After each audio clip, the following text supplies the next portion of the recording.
Assalamualaikum warahmatullahi wabarakatuh. Saya akan tampilkan dua video Dr. Tirta dan video Raffi Ahmad ya. Gelap aja saya. Sini pindah Raffi Ahmad ya. Nah kan, jadi soal kerumunan, Dr. Tirta kecewa dengan Raffi Ahmad yang bikin pesta terbatas di rumah salah satu temannya, dan itu mengecewakan banyak pihak termasuk Dr. Tirta. Juga heboh katanya di Twitter. Saya nggak ngerti Twitter, kan saya nggak punya Twitter. Dan Raffi Ahmad sudah minta maaf ya, dan itu akan selesai kasusnya ya. Dengan minta maaf itu beda dengan Habib Rizik ya, sama-sama kerumunan maulid kan, sampai masuk penjara, tersangka dan masuk penjara.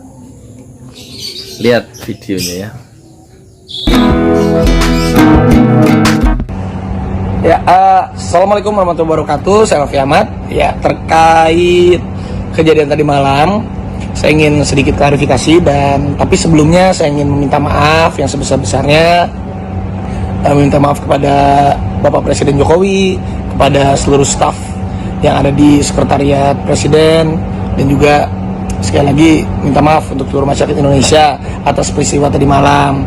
Jadinya semalam itu bukan di tempat umum, tetapi memang di rumah pribadi salah satu ayahnya teman saya. Di situ kondisinya juga memang sebelum masuk rumahnya mengikuti protokoler, tapi pas di dalam kebetulan saya lagi makan, tidak pakai masker, dan ada yang foto. Tapi apapun itu, saya juga minta maaf. Barusan viral di Twitter ya, bahwa ternyata dia mengadakan party terlibat dengan pesta dan melanggar PKPM ya di Jakarta, PPKM sorry, sehingga ini menjadi sangat pukulan keras bagi pihak istana dan pemerintah serta Satgas Covid, karena kan beliau termasuk influencer vaksin ya. Jadi harapannya mungkin segera dicarikan solusi dan klarifikasi dari pihak Raffi Ahmad dan pihak istana agar tercipta solusi sehingga masyarakat tidak gaduh, karena di Twitter sangat gaduh banget, karena mereka kecewa kok yang diundang malah berpesta pora seolah-olah menang. Tapi Apa sih dampaknya? wah, kalau dampaknya lumayan parah ya, karena masyarakat cenderung akhirnya antipati kepada pemerintah. Kenapa memilih influencer yang ada setelah divaksin, dan vaksin ini kan efektif setelah 2 kali Pak. Jadi vaksin dulu, jeda 2 minggu, saya balik lagi, jeda lagi di sini booster. Jadi sebenarnya antibody itu lagi proses, terus tiba-tiba melanggar PPKM. Jadi yang dimasalahkan netizen adalah Jakarta kan lagi PPKM sampai jam 7, sementara itu di pos di atas malam, dan itu habis vaksin. Padahal di briefing vaksin kalau nggak salah di Dinkes Sleman pun menjelaskan menjauhi kerumunan, tetap patuh protokol karena imunnya itu lagi proses. Nah, gimana setelah lihat video Raffi Ahmad ya? Dia sudah minta maaf dan selesai urusannya, nggak akan sampai ke polisi. Beda dengan Habib Rizik. Kenapa? Ini penjelasan, dengarkan ya penjelasan seorang tukang donat. Jangan serius, tapi boleh diperhatikan, tapi jangan serius ya. Kenapa dia diperlakukan secara berbeda dengan Habib Rizik yang juga kerumunan, melanggar protokol kesehatan dan dipaksa, panggil polisi secara paksa lah, kira-kira begitu ya. Dan kemudian kita tahu kemudian diborgol tangannya dan masuk tahanan ya. Kalau Raffi Ahmad nggak akan sampai ke situ. Kenapa? Lah karena Raffi Ahmad bukanlah satu ikon perlawanan ya terhadap sebuah penguasa, rezim penguasa. Dia nggak memiliki potensi menjadi kekuatan oposisi, berbeda dengan Habib Rizik ya, yang memiliki peluang besar sebagai vote getter ya, pengumpul suara pada pemilu presiden 2024, siapapun calon presiden yang didukung oleh simpatisan atau yang mendukung, yang memerlukan simpatisan umat Islam. Dan Habib Rizik bisa menjadi satu penggerak untuk terkumpulnya suara dan memenangkan calon presiden itu, dan itu tidak mungkin bisa dilakukan oleh si Raffi Ahmad ya. Jadi untuk memadamkan potensi besar terkumpulnya, terkonsolidasinya kekuatan oposisi karena kehadiran Habib Rizik, jadi Habib Rizik dipatahkan sejak jauh-jauh hari pada tahun ini ya, sebelum tahun 2004 itu tiba, atau sebelum kekuasaan itu runtuh sebelum 2024. Jadi sudah dicabut kuku-kukunya itu, kalau istilah kekuasaan itu sudah dicabut ya, dihabisi istilahnya Ade Armando itu ya. Dia mendukung kan TNI Polri menghabisi FPI, Habib Rizik dan begundal-begundalnya di videonya kan begitu ya. Nah itu dalam konteks melemahkan perlawanan pada tingkat yang paling minimal itu Habib Rizik dihabisi. Jalan masuknya, entry pointnya tuh, kalau jalan masuk tuh buat tukang donat yang suka lewat depan rumah saya yang di Kampung Jati, entry point itu jalan masuk mas namanya. Jalan masuknya lewat kerumunan itu, maulid dan tamburan ya kan, kelihatan ada ketidakadilan kan di situ kan, gara-gara kerumunan melanggar protokol kesehatan itu semua dipanggil ya panitianya ya, yang penanggung jawab keamanannya, pembawa acaranya ya, tuan rumahnya, penceramahnya gitu ya. Itu satu cara untuk memotong akar Habib Rizik yang menjadi epicentrum ya perlawanan dari oposisi ya, yang tadinya terserak-serak. Kedatangan Habib Rizik setelah 3,5 tahun di Mekah, tiba di bandara tanggal 10 November ya, hari Selasa 2020, itu seperti magnet yang menyatukan oposisi yang tadi terserak-serak itu, memusat ya pada satu titik yang bernama Habib Rizik, dan itu menggetarkan ya kepentingan-kepentingan bisnis dan politik yang akan dilanggengkan pada 5 tahun berikutnya melalui proses-proses demokrasi yang bersifat formal ya. Itu sebabnya nasib Raffi Ahmad itu akan berbeda dengan Habib Rizik. Meledekin lah. Aku lagi serius, kamu ngomong donat kentang, aku nggak jualan donat kentang sekarang. Kelihatan saya orang pintar ya, jadi itu nggak mungkin Raffi Ahmad apalagi setelah minta maaf secara terbuka, minta maaf ke Pak Jokowi, kemudian ke staf khusus presiden, ke macam-macam, ke masyarakat, ya sudah selesai, nggak akan mungkin dia jadi tersangka. Beda dengan Habib Rizik yang memang punya kekuatan politik real meskipun dia bukan seorang tokoh partai, tapi sebagai vote getter ya, orang yang menjadi gerbong untuk mengumpulkan suara, dan itu sangat besar. Suara itu bisa menggulingkan ya calon-calon lawan politik atau pesaing-pesaing politik dari pembawa aspirasi politik Islam ya. Terus sebabnya dicabut kukunya itu, kekuasaannya itu, alatnya dihabiskan, di FPI dihancurkan, simbol-simbolnya dilarang ya kan gitu ya. Oleh siapa? Oleh 6 kementerian, 6 menteri, 3 menteri dan 3 lembaga itu.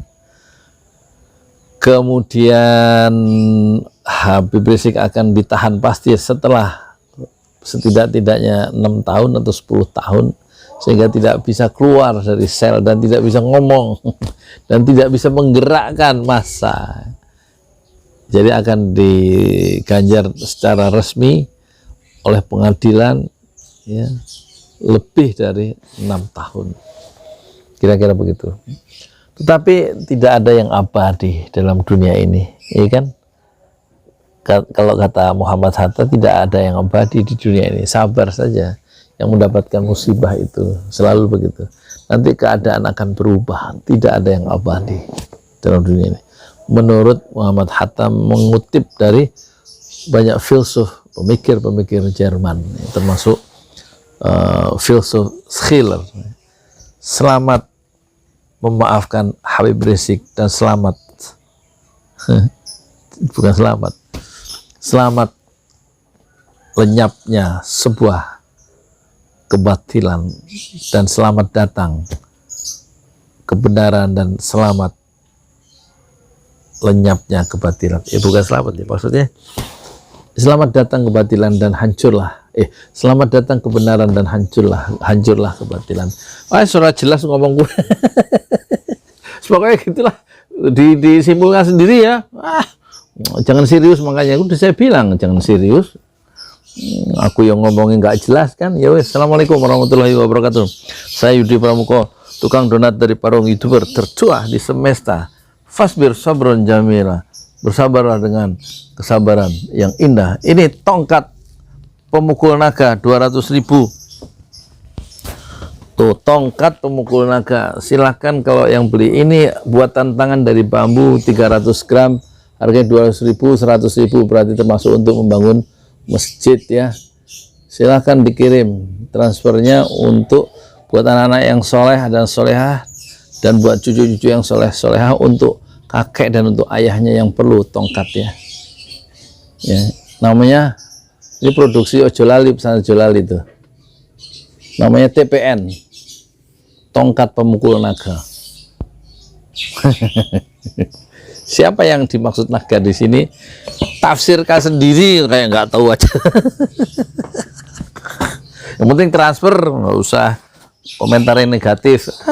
Bisanya komentar negatif, bikin makanya YouTube, jadi bisa ngomong sendiri, punya opini sendiri. Komentar negatif, ketik, surah mutu.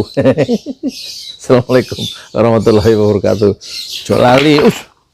Jolali beli tongkatnya ya, untuk bangun masjid ya. Masjidnya Masjid 6 Syuhada. Oh ya, ini jangan lupa nih, nanti di bawah ada ya, diklik di deskripsi, bisa didapatkan Tokopedia nih, Habib Rizik ya, 200.000, termasuk 75.000 sudah termasuk untuk membangun Masjid 6 Syuhada. Dari setiap pembelian 200.000 ya. Terima kasih. Assalamualaikum warahmatullahi wabarakatuh. Hanya XL dan L ya. Itu sudah banyak yang terjual ya di berbagai kota ya, di Sumatera, di Kalimantan, di Jawa, di Bali, di Lombok, banyak ya. Habib Rizik, quote-nya adalah, berjuang itu penuh fitnah, maka kukuhkanlah hati agar tidak mudah patah dan agar tetap istiqomah fi sabilillah. Habib Rizik Syihab. Assalamualaikum warahmatullahi wabarakatuh. Oh ya, ini kaos Habib Rizik ada quotes-nya ya, baru jadi nih. Nah, judulnya berjuang itu penuh fitnah, kukuhkanlah hati agar tidak mudah patah dan agar tetap istiqomah fi sabilillah, kata Habib Rizik Syihab. Dan bisa Anda dapatkan ini di Tokopedia ya. Tokopedia, diklik aja. Oh ya, nanti linknya ada di deskripsi di bawah ya, linknya. 50.000 kan harganya 200.000, yang 75.000 untuk membangun Masjid Syuhada atau Masjid 6 Syuhada, yang 75.000 untuk ongkos produksi dan fee marketing, dan 50.000 untuk ongkos kirim ke seluruh Indonesia, average rata-rata. Terima kasih.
Lihat tanah nih, aku jalan dari sini berapa menit.